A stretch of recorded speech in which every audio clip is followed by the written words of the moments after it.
বৃদ্ধাশ্রমে যে কবরস্থান আছে, নিজস্ব কবরস্থান, সেখানে যেন আমাকে কাফন দাফন করা হয়, কারণ আমি ছেলের মুখ দেখতে চাই না। আমার মস্ত মানুষ মস্ত অফিসার।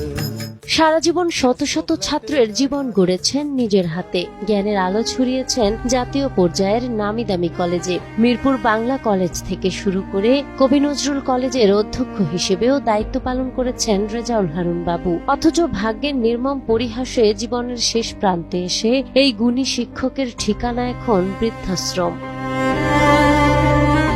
ছাত্রজীবনে বিভিন্ন সামাজিক সংগঠনের সাথে যুক্ত থাকা রেজাউল হারুন সারা জীবনের উপার্জনে গড়েছিলেন স্বপ্নের বাড়ি। নিজের পরিশ্রম দিয়ে সন্তানদের পড়িয়েছিলেন ঢাকা বিশ্ববিদ্যালয়ে, তাদের গড়ে তুলেছেন উচ্চশিক্ষিত মানুষ হিসেবে। আমার এক ছেলে এক মেয়ে। ছেলে বর্তমানে কর্মরত আছে ম্যাক্স কোম্পানি, ইন্ডিয়া বাংলাদেশ যৌথ একটা কোম্পানি, ওই কোম্পানিতে আছে সে। মেয়ে আছে doctor Mezba Kamal, Dhaka university general head, সে একটা এনজিও করেছে, ওই এনজিওতে আছে।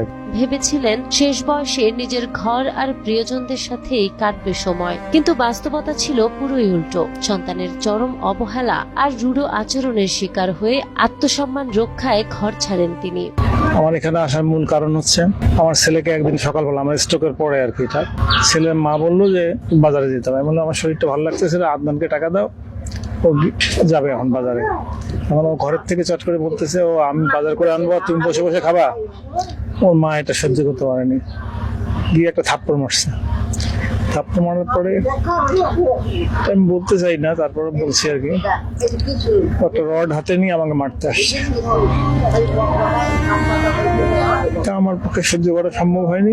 নিজের শহর রংপুরে এসে শুরুতে লোকচক্ষুর অন্তরালে দিনমজুরের কাজ করেও জীবন চালিয়েছেন এই সাবেক অধ্যক্ষ।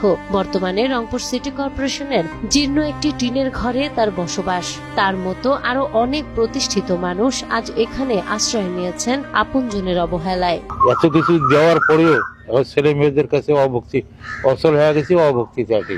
আমার কাছে কয়েক বাড়ি লিখে দিতে হবে, জমি একটু আছে লিখে দিতে হবে, দিয়ে তারপর থাকো। আমি মরে গেলে তো এমনি পাবে, কিন্তু তারা এককভাবে চায়। হ্যাঁ, আবার কোনো ভাই জানে, কাউ জানে না।